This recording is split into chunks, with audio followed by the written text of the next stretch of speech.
Hey, I'm James from Smoky Dad Barbecue, and today we're doing a brisket head-to-head. I'm going to split a brisket in half and cook half on the Kamado Joe Classic 3 versus its direct competitor, the large Big Green Egg. At my local dealer in local currency, these two cost exactly the same. And so what I'm looking for here are some of the marketing claims, actually something you can appreciate in a cook. So the only way to do that is to cook a brisket, put them side by side, and I'm going to do a blind taste test at the end and see if we can actually tell a difference. Does the extra 4-inch in height make a difference? Does the slow roller make a difference? Can you actually appreciate this in the food? And that's the one thing. When you walk into a dealer, they've got the specs, the marketing sheet, and all the features, but does that actually turn out better food? That's really all I care about. So that's exactly what you're in for today. So my aim for today's video is to make it as fair and as unbiased as possible. This video is not sponsored by either manufacturer. Neither of these grills were gifted to me by either manufacturer. This is my neighbors that I'm renting from them. This is the Classic 3, my first one that I ever purchased. And if you buy one of them, it doesn't impact me financially. Either way, I don't get a commission tied to the sale of either grill. That being said, the backstory, just so you know, I actually started my journey on Big Green Egg over a decade ago, and over time I had purchased 4 of them, 2 large ones just like this one, a Mini Max, as well as a Mini. I eventually started seeing the innovation on Kamado Joe, which lured me over. I didn't, pull the plug at Series 1, which very much, in my opinion, looked like a repeat of what Big Green Egg was offering at the time. But then Series 2 came out and started to have features like the airlift hinge, improved gasket, improved control tower top, but still no reason for me to switch because I could recreate some of those things by adding a PSWU expander. I added the regulator to my egg, which originally had the daisy wheel, but it wasn't until the Series 3 came out and I came across an article, I think it was Engadget, on how a Harvard class changed barbecue, the extra height, so it's 4 inches taller than the large egg as well as the Series 1 and Series 2 Joes, and how the slow roller circulates air 20 times better is the claim for better smoke distribution. And so by the Series 3, this was the straw that broke the camel's back. I started with one, and as you can tell, they've multiplied, including my most recent purchase behind me, the Kamado Joe Big Joe Series 1. But all of that said, I want to make this as fair as possible, so the taste test at the end is going to be blind. I won't be able to see, so we'll do sort of the slicing, get everything ready. I'm going to have the family help mix those up so only they know which is what.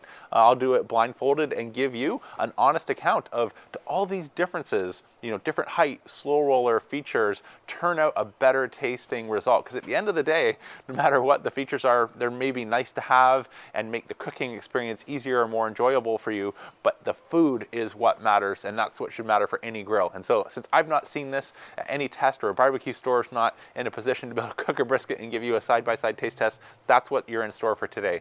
So to get started, let me take you back to yesterday when we prepared our brisket with an overnight dry brine, and I'll rejoin you for the game plan for today's cook. All right, let's get our brisket ready for tomorrow. The largest I could get at Costco is a AAA, so that's the same as Choice, was about the 17-pound.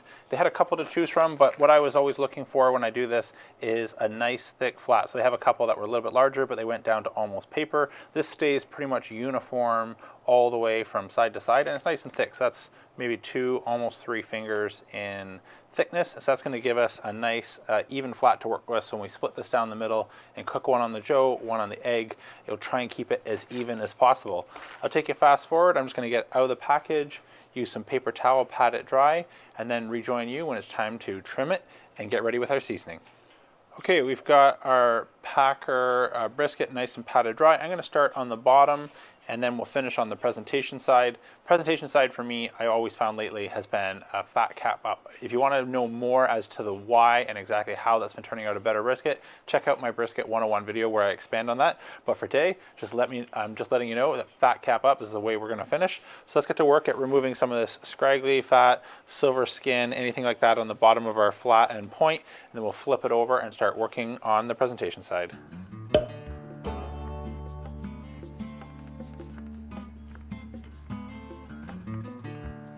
Again, not really taking any meat off there, it's just barely a touch. This is all fat. We cut that down the middle, just fat.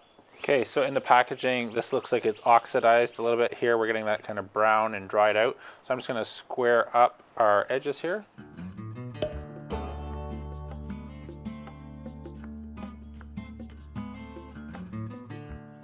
Okay, there's a lot more we could do with that, but I'm not going to fuss with this all night. I think that looks pretty good. Let's flip it over.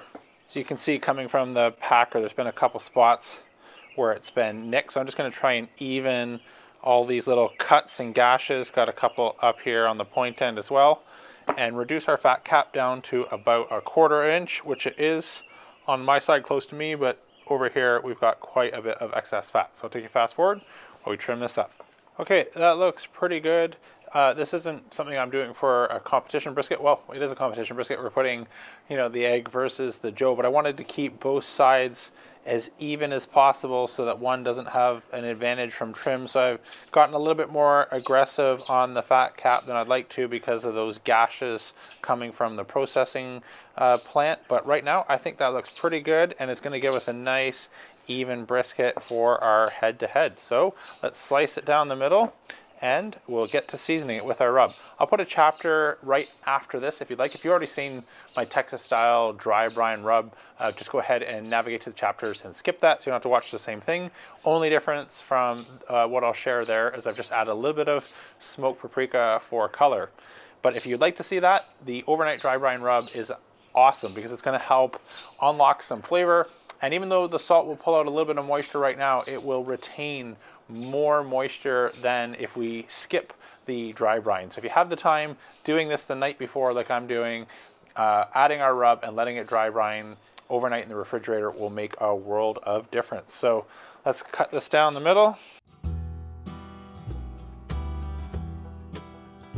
So these look and feel as even as possible to me. Again, not something that we'd want to do, but we've got a nice little bit of center band through this piece. Center band, striations, marbling looks great on both pieces. And so while the right thing to do would be do brisket versus brisket, they're not coming at Costco, I can't guarantee, from the same cow. So by cutting this down the middle, this is going to give us the most even. We're not going to be worrying about the animal throwing in a variable, just the two grills themselves. So let's get on our overnight dry brine. I'm going to start on the bottom and then again finish on our presentation side up top. You might notice I'm not using a binder of any kind. You can use something like mustard or a hot sauce. I love a hot sauce with a little bit of truffle oil in it, but the salt is going to act as the binder. So when we put this on, the salt's going to pull some moisture out. That moisture is going to be what helps our rub adhere, and in the morning this rub is going to be really well connected to our brisket. Take you fast forward while we rub these up. All right, next time I see you, it'll be a little bit brighter in the morning. We get ready to fire up the grills and get these on. If you haven't seen it before, my favorite Texas style dry brine rub is mostly a bit of pepper, some salt, with that salt content actually split between two, evenly between Diamond Crystal Kosher salt as well as Lowry's, and then add a little bit of garlic at the end for some good measure.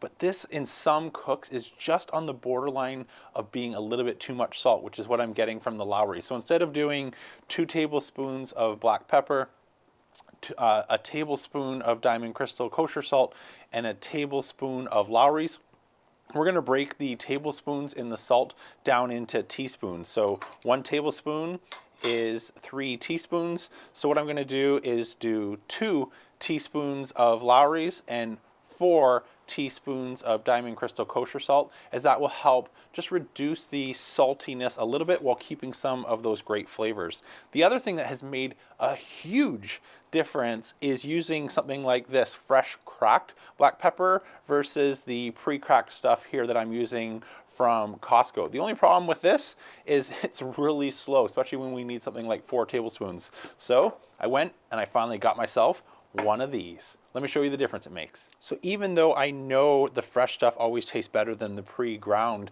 when you need something like 4 tablespoons, getting enough pepper out of a traditional grinder just takes a long time. Like, I haven't even made a dent here. That's maybe an eighth of what I need. So I got the Man Kitchen pepper cannon after Christmas. Let me show you the difference this makes at getting the volume of pepper we need quickly. So in elapsed time, that was just maybe about 30 seconds, and you can see we've got a full container of fresh cracked black pepper. And I wish there was such thing as smell-o-vision, because if we were just to take a whiff of what sort of peppercorn oils we're getting in the pre-ground stuff, I mean, you can tell it's pepper, and this is maybe great for a soup or adding to your eggs, but in comparison, knock your socks off. That's where you're reminded that pepper is actually a spice. And like I mentioned, I started small, and I actually took the time to grind that out a few times, and I was absolutely sold on the difference. But when I saw the pepper cannon can do that about 10 times quicker, I had to try it, and it is totally worth it for rubs like this. So this is definitely going to be something you'll see more of as we go forward, because the flavor impact here is significant. So let's get back to making up the rest of our rub. So since I'm actually cooking a couple other things, I'm going to, as I mentioned, double the rub. So instead of 2 tablespoons, I'm going to go for 4 of our fresh cracked black pepper here. Then we're going to want 2 tablespoons of our diamond crystal kosher salt. And now, since we're adding the ratio, instead of being 50-50, we're going to add a little bit extra of our diamond crystal kosher salt using a teaspoon. So since I'm doubling the recipe, it's going to be 2 teaspoons of diamond crystal kosher salt. Next, we're going to go 4 teaspoons of our Lowry's and 1 tablespoon of garlic. Mix that up well, and our salt and pepper rub is ready to go. All right, this feels nostalgic. Let's get ready to build our fire.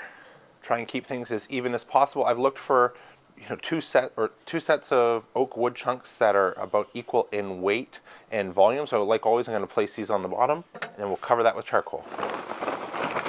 Okay, that looks good. I can still see some of those air gaps, air holes, so we make sure that we get good air and staying below the line where we go from the firebox to the fire ring, so we're not overfilling the egg. Let's grab a Grill Blazer grill gun, fire this up.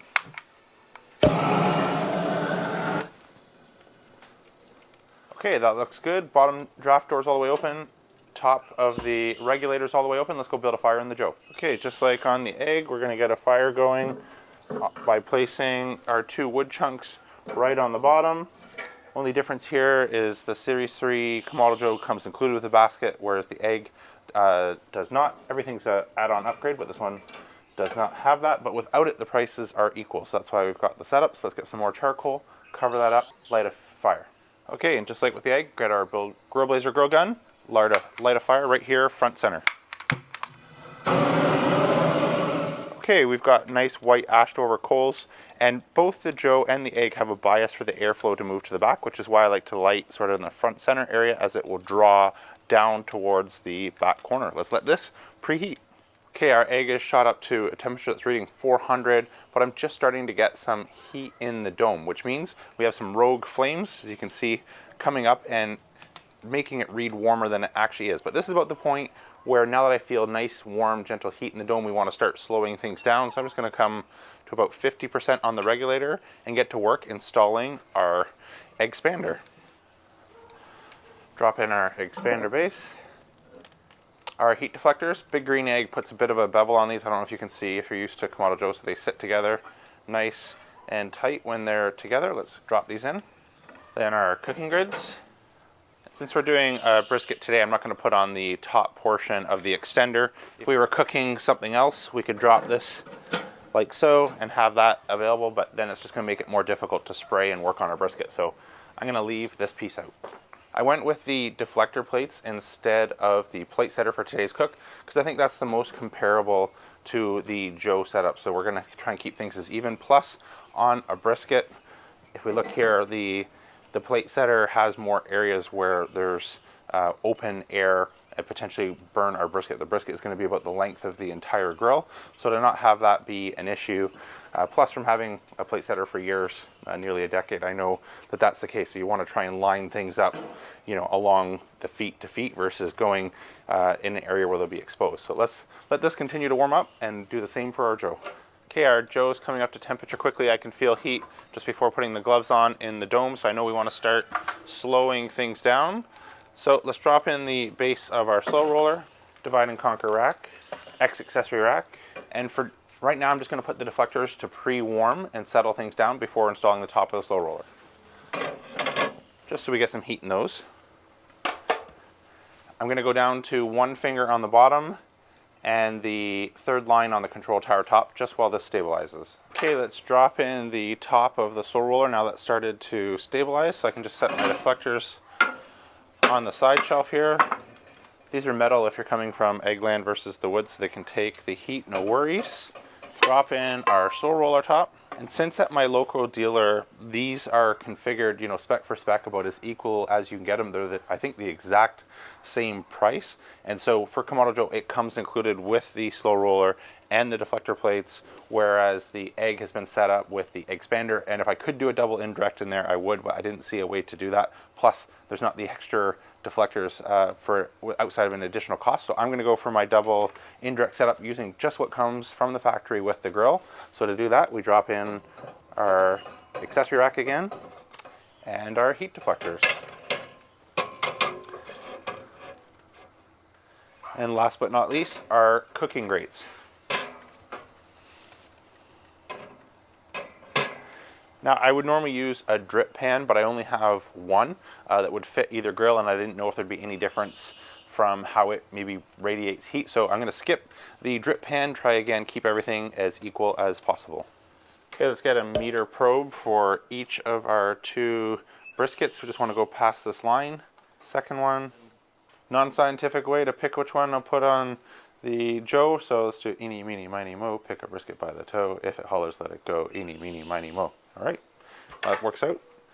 So let's throw on one half of our brisket on the Joe, close that up, and our other half brisket on the egg, and we'll close that up. And this is what I was mentioning about the length and the plate setter. With the 3 different legs, you never get really good coverage on a long cook. That's why I think the deflector plates will be a better option. Let's let that cook. So we are about an hour and a half into our cook, and both grills are running along steady Eddie, 250 on the dome gauge, and there is invisible smoke coming outside of the grill. So from experience, I've learned that adding those wood chunks underneath our fire, we tend to get about an hour, hour and a half of smoke. And so this is a point where I believe those will be fully consumed. So on my Joe, I've learned an ash door hack where you pull out the hack and throw in a couple wood chips, and that's a great way to add supplemental smoke. So that's the game plan. I'm gonna pull out the ash drawer, add some wood chips, put it back to one finger, and on the egg, which doesn't have the ash drawer, I'm just gonna toss them in and use an ash tool to push those underneath the coals. The idea here is that without being able to pull everything out, we've got hot deflectors, we've got brisket, we've got grease. There's really no good way in either Kamado to add smoking wood as your cook goes on, and an hour of wood, it just isn't enough on a long cook like ribs, pulled pork, or brisket. Now, you might be tempted to say, let's throw in a bunch more wood, but what I found happens here is if you put too much wood in, you start getting creosote and bad smoke as the fire starts to struggle for air, and you get a much worse tasting brisket. So over history and multiple experiences, I've learned that about 90 to 95% is the ratio that you want for charcoal to wood. And so on a large egg or a classic Joe, that means we get away with about 2 chunks of wood. And now that those will be fully consumed, we want to add some more smoke. The best way to do that without taking everything out and potentially dripping grease and messing up your vent settings and potentially dropping a hot deflector is just to go ahead and use the ash door hack. So let me bring it nice and close. We'll add a couple smoking wood chips to each of our 2 Kamados. So let's start with the green egg. So for my Kamado Joe people, you may not be used to seeing this, but the big green egg has a dual sliding vent system, which is, your temperature control as well as mesh to stop any of those hot coals from falling out. But we don't have a pull-out tray. So from here, what I'm going to do is just grab a handful of wood chips, toss them in, and then push them with the ash tool, like try and land underneath where I can see some of those coals landing, because that's what's going to cause these to combust. Is we want to land where some embers are falling down, and that will cause these to smolder. So I'll just take a fast forward while I fit these in, and then use our ash tool to rake them over. Then we'll put things back, and the nice thing about running one finger, it makes it really easy to find where we were, so our vents are nice and stable. Let's do the same thing on our Kamado Joe. Okay, so for our Kamado Joe, you notice we don't have any mesh here, but that is achieved by our pull-out ash door. This has the same sort of mesh, so no hot coals can land and get past this and come out onto our patio area. Plus, the advantage of this is this shows us where some of those hot coals and embers are landing, so I can just look where I see a couple spots glowing, throw in some wood chips, load that right back in, and go back to one finger. Keep smoking. So the only other thing that I like to do at the 1.5 hour point after adding a couple wood chips is get out some spray. So I've just mixed a little bit apple cider vinegar and water together on about 60% water, 40% apple cider vinegar, so we can spray. These won't be anywhere near drying out at this point, but that extra little bit of moisture will just help smoke adhere. So we can really build our smoke ring as well as smoke flavor in the first 4 to 5 hours of a cook. That's about where the meat will cap out being able to take on any more smoke and build our bark. So that's going to be the game plan. For every hour or so, maybe add a few more wood chips and spray. Once we reach the target temperature, I set our meter probe up for 170 degrees Fahrenheit. That's the point where if our bark is well established, I want to move to the foil boat. So in a Kamado style grill, we still want to get a little bit more time for our bark to build on the top, but we also want to manage the fire and the heat coming up from the bottom so we don't overdo our bottom. I know from previous experiments that hotter and faster taste better, but the risk here is we have to manage overcooking our bottom. Since we're getting nice, clean burning fire and combustion, this is going to amp up the flavor, but we need to manage some of those heat profiles. That's why we've set up our 2 grills the way that we have, and the game plan is to move to the foil boat where we'll let that keep on cooking. Then we bring it nice and close, we'll take our first look together, we'll get a spray on our 2 brisket pieces. All right, let's start with our Kamado Joe brisket. As you can tell, nothing is drying out yet, needing any spray, but we'll just get some of this on to help with the smoke adhering. Looks good, let's do the egg. And now for our big green egg. Interestingly, this brisket is already shrunk up more, and actually shrunk up a little bit more than the Kamado Joe one has, so let's get some spray. They were the same length when we started. This one is actually looking even a little bit further along in terms of cooking, so that's interesting. Let's see how they manage the internal temperatures according to the meter are plus or minus 2 degrees of each other, I think, and the ambient temperatures are also running 3-4 degrees apart. So these are cooking at the same temperature, so any difference that we're seeing will just be a matter of how the heat deflectors are protecting the brisket and how the heat is circulating between the 2 grills. So let's get the rest of the spray on. So quick update on fire management. This is now 1 hour and 50 minutes into our cook, so we're 20 minutes after we sprayed. And I'm noticing something that reminds me of many years ago when I owned several eggs, which is the temperature after we open the dome. For some reason, it seems to be a little bit more prone to wanting to climb. And so let me show you the meter chart here for the 2 different grills. The egg is probe number 1, the Joe is probe number 2. And so on the egg, right after opening, giving a quick little spray and closing it, it's wanting to accelerate. And so I've had to batten down the hatches on the regulator to try and stop that runaway fire from taking us into much, much hotter temperatures than what I want. Whereas the classic 3, like I'm accustomed to, you open the dome, it's really not a big deal. You're able to spray, close, and things go right back where they were. We were, I think, 310, 311 right before we opened the dome, and it's gone back to 309, 310, 20 minutes after we had that dome open. I don't know if that's going to impact our cook, but it did remind me of sort of a learning curve or a frustration I had early on when I was learning how to use my original large big green egg, which is just the temperature fluctuations when you open and give it a little bit more air. I am noticing that difference. I don't know if it'll have any impact whatsoever on our cook, but I just thought I would share when I show the meter charts later what was going on when they were both exposed to a little bit of air. I'm going to keep the game plan going here, adding wood chips, adding spray every hour. I won't bore you with that. I've got plenty of videos on a Brisket 101 where I go into full detail some of my best brisket tips and tricks, but to not make this too long, I really just want to focus on the taste test between our 2 different grills and see if we can pick up any difference in terms of the taste. So I'll rejoin you a little bit later on when it's time to get these in the foil boat, and then after that when it's ready to rest them, and then our final chapter will be our taste test. All right, the meter has sent alert to my phone letting me know it is time to get our 2 brisket halves into the foil boat. They are looking awesome. I'll just give you a quick peek here of each one. Temperatures are holding steady.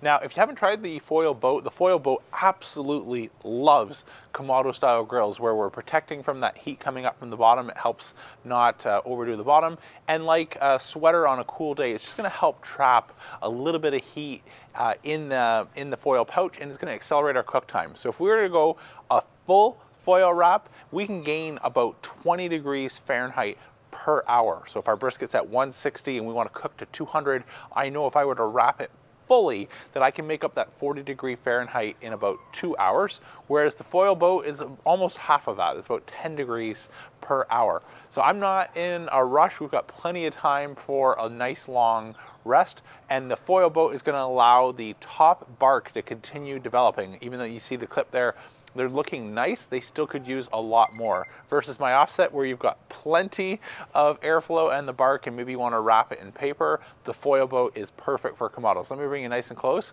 while we get these into their boats.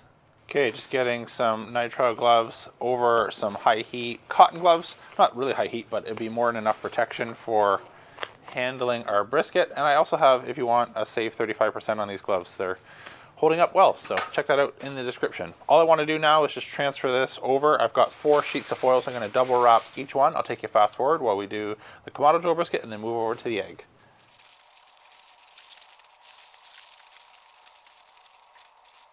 Okay, that looks good, and I've tried to wrap it as tightly as I can just so that again, we get the full benefit of that extra sweater. And this is also going to catch some tallow as it renders out, which we'll be able to drizzle over once we're done. So let's do the egg brisket now. All right. Still, the egg brisket has shrunk up. Ooh. Get that on there before they blow away. It's shrunk up a little bit more. I don't know if that's the difference between left and right. Bark looks maybe half an hour ahead still of the Joe, but the feel is the same. So let's make a boat for our egg. And back on a coast. Okay, the meter has sent me an alert saying we should be done. So now what I want to do is switch to probe feel. So we'll be in the mid 200s here on our point end. Let's see how we're doing. 203. That still feels a little tight. Let's check our flat. 200. So this should feel like a jar of peanut butter or melted butter, but this is still quite tight. So this, I think, needs a little bit more time regardless of the temperature. We want that to almost fall through on its own. Let's let it keep cooking. Okay, let's check our egg brisket here on the other hand while we're here. 199. And this one's actually feeling a little bit better. So that's starting to get that where I drop it and you can see the probe continuing to slide down. Let's check our flat. Oh, that's like butter. That's good. So I'm going to get this off and we're going to let it rest just outside in the open for about 30 minutes till it starts to cool off. Then we'll wrap it and put it in the cooler. If we were to do that right away, we'll find that it will overcook. So let's get this off. Okay, since our big green egg brisket is about 10 to 15 minutes ahead and has already started to cool down as I was tracking the meter, I'm going to remove the probe and now transfer it to some foil where we'll wrap it and then wrap it again in a towel and then put that in the cooler. So you hear FTC, that's foil, towel, cooler. I'll take you fast forward while we transfer that. What I will do though when I move this here is if there's any tallow, if there's tallow at the bottom of our foil boat, is I'll drizzle that over top. Take you fast forward while we get this ready.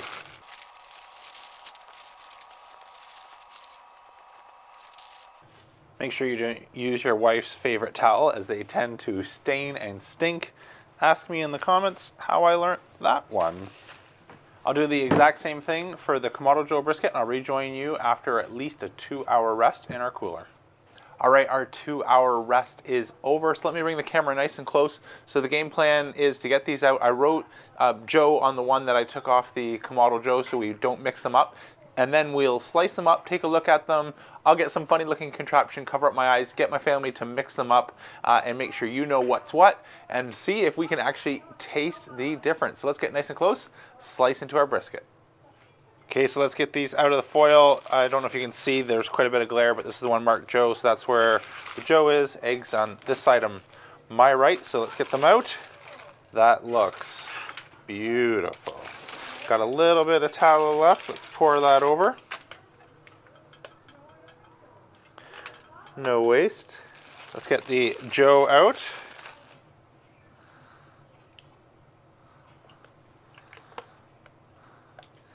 So looking at these, they both look great. The bark you know, I don't even know you could tell that they were cooked on a different grill. They look, you know, about as close can get for me.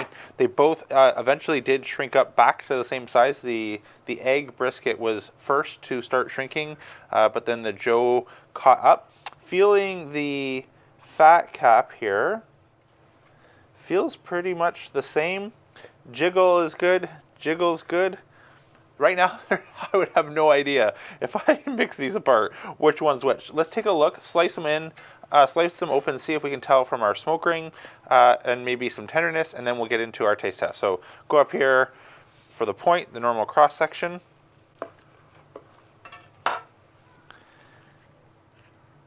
And we've got juice galore just running, great smoke ring, looks amazing. Let's try. Now I did notice here a little bit of, actually, a little bit of toughness on the bottom. That's a little bit overdone on the bottom, but yeah, see, that's going to rip. I'll try not to pull too hard at that. Let's take a look at our Kamado Joe brisket. Go about same distance here.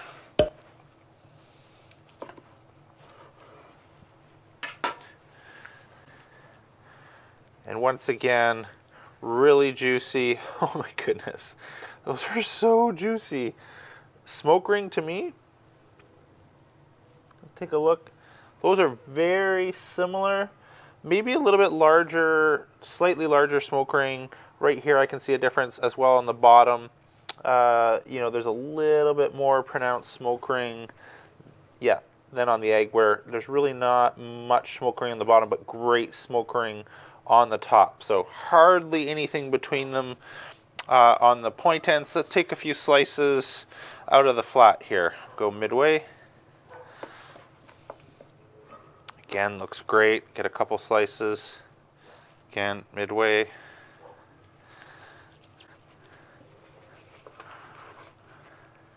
Same issue with the tearing on the bottom a little bit. It's going to be fine. It's just a little overdone on the bottom.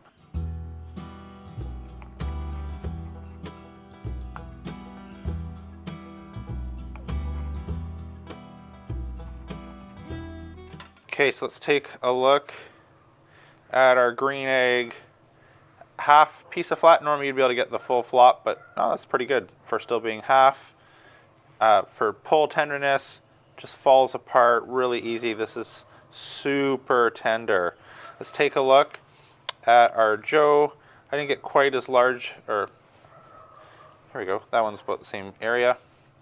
So again, half piece, but it's flopping, almost wanting to fall apart right away with just the slightest pull, and that's coming apart. Let me get a couple more slices for the taste test so the family can mix those up. So I'll do a fresh one here from each.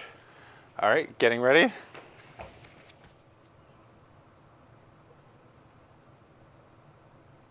You got to let me know where you are. I'm worried I got it messed up. All right, let's start with the flat. It's a piece, all right.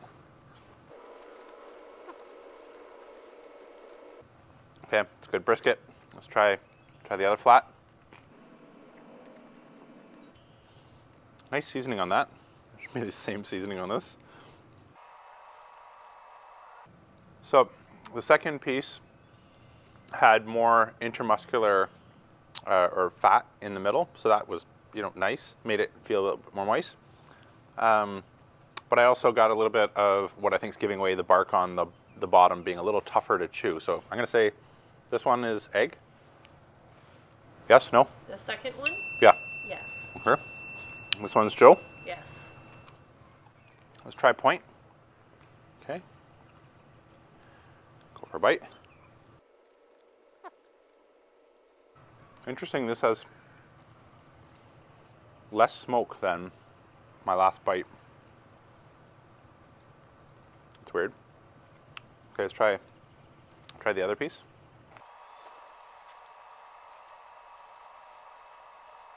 There was no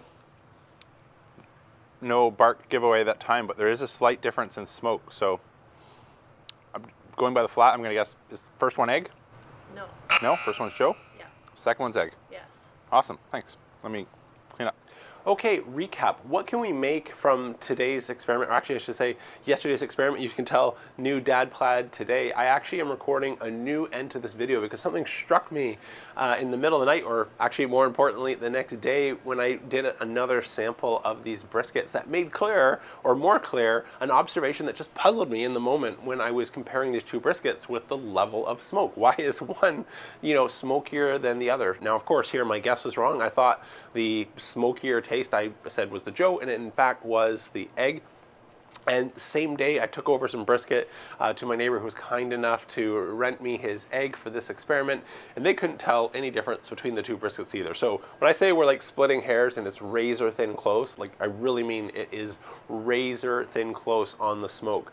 But the next day, the difference became a little bit more clear. And so I should have remembered this, but this is something I've shared in many videos, is if you go back to kind of your childhood and you remember maybe walking into, grandma's house and you're immediately hit with the overwhelming smell of perfume, smoke can be like this. When you're out cooking, smoking all day, your clothes get saturated, your palate gets saturated, and deciphering smoke for you can be far more difficult than eating the food. And one of the best ways to get a sense if you're getting good smoke is to actually eat your leftovers. This is so much easier to tell the next day than the day when you actually cook, because you've got a fresh change of clothes, shower, and you can really now just taste it with a clean palate.